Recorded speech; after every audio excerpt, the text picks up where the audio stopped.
எல்லாருக்கும் வணக்கம். இந்திய அரசியல் சாசனம் நம்ம தமிழ்நாட்டில் இருக்கிற எல்லாருக்குமே கொடுத்துருக்கிற உரிமையில் ரொம்ப ரொம்ப முக்கியமானது ஓட்டிங் ரைட், வாக்குரிமை.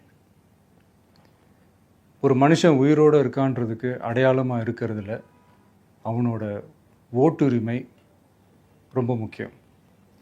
அதனால தான் voting is not only our right but also our life. ஒரு முக்கியமான விஷயத்தை பற்றி இப்போ நான் உங்ககிட்ட ஷேர் பண்ண போகிறேன்.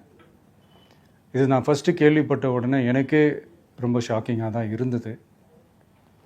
இப்போ நான் பேசிகிட்டு இருக்கிற இந்த நேரத்தில் தமிழ்நாட்டில் இருக்கிற நம்ம யாருக்குமே ஓட்டு போடுற உரிமையே இல்லைன்னு சொன்னால் நம்புவீங்களா? நான் நீங்கள் உட்பட யாருக்குமே அது இல்லை. நான் பயமுறுத்துறேன்னு நினைக்காதீங்க, அதுதான் நிஜமும் கூட. கொஞ்சம் ஏமாந்தால் நம்மளை மாதிரியே இன்னும் லட்சக்கணக்கான பேருக்கும் இதே நிலைமை தான். ஓட்டு போடுற அந்த உரிமையே இல்லாத மாதிரி ஒரு நிலைமை வந்தாலும் வரலாம்.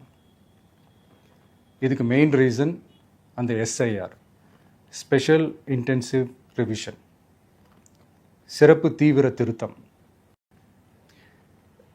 இப்போது இந்த எஸ்ஐஆர் நம்ம தமிழ்நாட்டில் எப்படி ஒர்க் ஆக போகுது?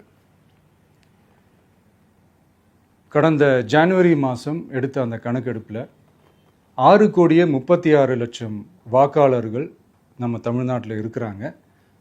ஆனால் அவங்க யாருக்குமே இந்த ஓட்டு போடுற உரிமையே இல்லை. அந்த பிஎல்ஓன்னு சொல்லுவாங்க, பூத் லெவல் ஆஃபீஸர்ஸ், வாக்குச்சாவடி நிலை அலுவலர். அவங்க தான் வீடு வீடாக போய் அந்த ஃபார்மை கொடுப்பாங்க. அதை நம்ம ஃபில்அப் பண்ணி கொடுக்கணும். அதை தேர்தல் ஆணையம் அதை எடுத்துகிட்டு போய் அதை ஸ்க்ரூட்டினைஸ் பண்ணி அது எல்லாமே கரெக்டாக இருக்கான்னு செக் பண்ணி பார்த்ததுக்கப்புறம் அந்த வாக்காளர் பட்டியலை வெளியிடுவாங்க. அந்த வாக்காளர் பட்டியலில் நம்ம பேர் இருக்கணும், அப்போ தான் நம்மளால் ஓட்டு போட முடியும். அந்த புது பட்டியல் வர்ற வரைக்கும் நம்ம வாக்காளர்களான்றது அது உறுதியே செய்ய முடியாது. இன்கேஸ் அந்த புது பட்டியலில் நம்ம பேர் இல்லைன்னா அது ஒரு தனி ப்ராசஸ், அது ஒரு தனி ஃபார்ம், அது ஒரு தனி கிளைம்ன்ற மாதிரி அது ஒரு வேறு வேலை. ஸோ இந்த மாதிரி நிறைய சிரமங்கள் குழப்பங்கள் இருக்கிறதுனால மக்களுக்கு இது மேலே ஒரு கன்ஃபியூஷன் ஒன்று இருக்குது. இது என்ன வெரிஃபிகேஷனா இல்லை ஒரு மறைமுக ரீரெஜிஸ்ட்ரேஷனா இல்லை இது ஒரு நியூ ரெஜிஸ்ட்ரேஷன் மாதிரியே தானா அப்படின்ற மாதிரி நிறைய கன்ஃபியூஷன் இருக்குது. அவங்க செய்ய வேண்டியதெல்லாம் ஒன்று தான்.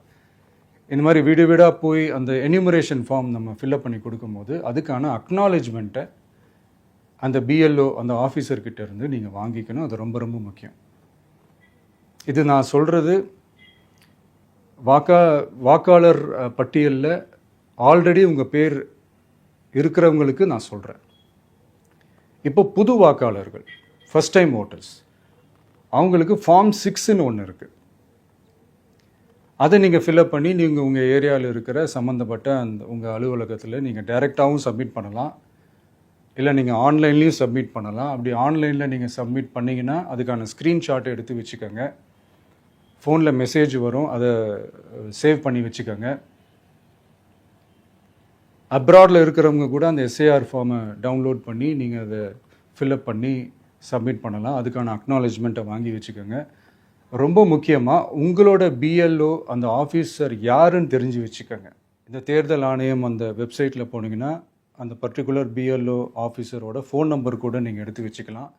இன்கேஸ் உங்களை யாரையும் ரீச் பண்ணலை இல்லை உங்களுக்கு அந்த ஃபார்ம் கிடைக்கல அப்படின்னா நீங்கள் அவரை காண்டாக்ட் பண்ணி அந்த ஃபார்மை வாங்கி நீங்கள் ஃபில்அப் பண்ணி நீங்கள் சப்மிட் பண்ணலாம். ரொம்ப முக்கியமாக அதுக்கான அக்னாலேஜ்மெண்ட்டை வாங்கி வச்சுக்கோங்க. இது எல்லாமே சரியாக செஞ்சாலும் இந்த எஸ்ஐஆர் மேலே சில டவுட்ஸ் இருக்குது. அது என்னென்னா, இந்த 6,36,00,000 வாக்காளர்களுக்கு ஒருத்தர் விடாமல் இந்த ஒரே மாதத்துக்குள்ளே எப்படி எல்லாருக்குமே அந்த ஃபார்ம் போய் ரீச் ஆகும்? ஒன்று. ரெண்டாவது, நீங்கள் வரும்போது வீட்டை பூட்டிட்டு வேலைக்கு போயிட்டு என்ன பண்ணுறது? இப்போ நீங்கள் வருவீங்கன்றதுக்காக வேலையெல்லாம் விட்டுட்டு வீட்டுக்குள்ளேயே உட்காந்துட்ருக்கணுமா? ஸோ இதில் மெயினாக பாதிக்கப்பட போகிறது உழைக்கிற மக்கள், ஏழைகள், வேலைக்கு போகிற பெண்கள். இவங்களுக்கு யார் கரெக்டான அந்த பதில் சொல்ல போகிறது?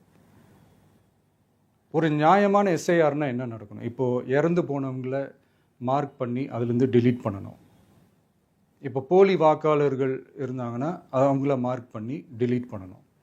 இப்போ ஆல்ரெடி ஓட்டு இருக்கிறவங்களுக்கு எதுக்கு இந்த ரெஜிஸ்ட்ரேஷன் என்ற பேரில் இவ்வளவு குழப்பங்கள் அப்படின்றது தான் எங்கள் கேள்வி. இப்போ புதுசாக வர வாக்காளர்களையோ இல்லை ஓட்டு இல்லாதவங்களையோ சேர்த்தா பத்தாதா? இப்போ ரீசெண்டாக நடந்த இப்போ எலெக்ஷன் 2021, 24 எப்படி எல்லாருமே ஓட்டு போட்டோம்? அதில் ஓட்டு போட்டவங்க கூட இப்போ புதுசாக ரெஜிஸ்டர் பண்ணணும்னா அது ஏன் அந்த கன்ஃபியூஷன் அப்படின்றதான் நாங்கள் கேட்குறோம். அதனால தான் நாங்கள் எஸ்ஐஆரை எதிர்க்கிறோம். இப்போ புதுசாக சில கம்ப்ளைண்ட்ஸ்லாம் வர ஆரம்பிக்குது. அது என்னென்னா முக்கியமாக நம்மளுடைய டிவிகே தோழர்களுக்கு அந்த ஃபார்ம் கிடைக்க மாட்டேங்குது, கொடுக்க மாட்டேன்றாங்க அப்படின்ற சில கம்ப்ளைண்ட்ஸ். இது யார் பண்ணுறாங்க அப்படின்றது நான் தான் சொல்லி தெரிய வேணும்னு ஒன்றும் அவசியம் இல்லை உங்களுக்கு. இப்போ இருக்கிற ஆட்சியாளர்கள் அவங்களுக்கு கைப்பாவையாக இருக்கக்கூடிய சில பேர் வந்து இதை செய்ய ஸ்டார்ட் பண்ணியிருக்கிறாங்க.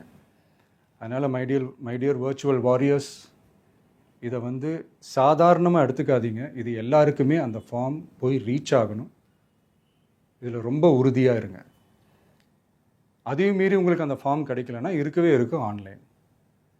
தேர்தல் ஆணையம் அந்த வெப்சைட்டில் போய் அந்த ஃபார்மை டவுன்லோட் பண்ணி நீங்கள் ஃபில்அப் பண்ணி சப்மிட் பண்ணலாம். உங்கள் வீட்டில் இருக்கிறவங்களுக்கு நீங்கள் செஞ்சு கொடுங்க, பக்கத்து வீட்டில் இருக்கிறவங்களுக்கு செஞ்சு கொடுங்க, தெரிஞ்சவங்களுக்கு, தெரியாதவங்களுக்கு, பழகினவங்களுக்கு, பழகாதவங்களுக்கு எல்லாருக்குமே நீங்கள் தயவு செஞ்சு கொடுங்க.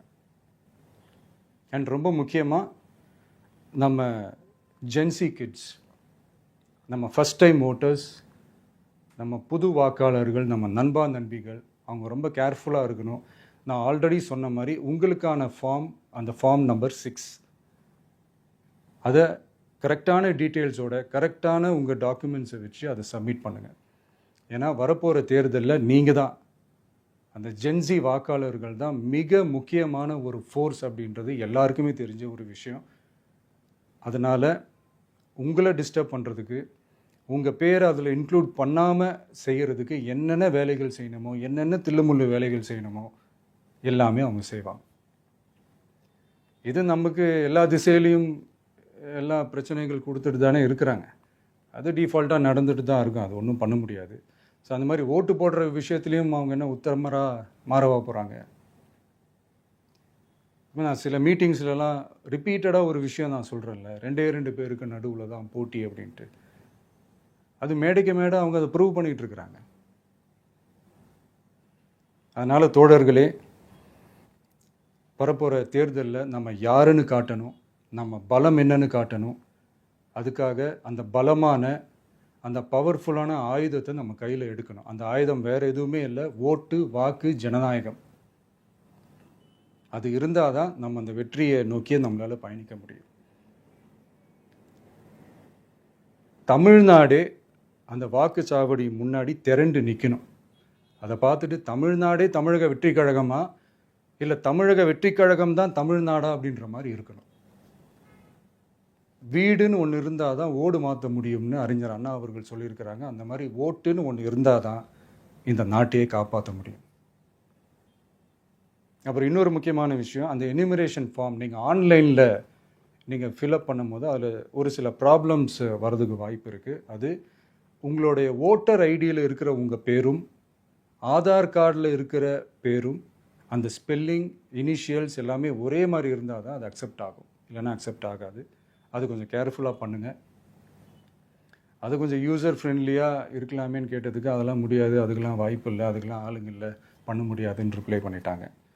ஸோ அதனால் மைடியர் டிவிகே தோழர்களே, மைடியர் ஜென்சி படை பலமே, உஷாராக இருங்க, கான்ஃபிடெண்ட்டாக இருங்க, நல்லதே நடக்கும், வெற்றி நிச்சயம். மீண்டும் சந்திக்கும் வரை நன்றி, வணக்கம்.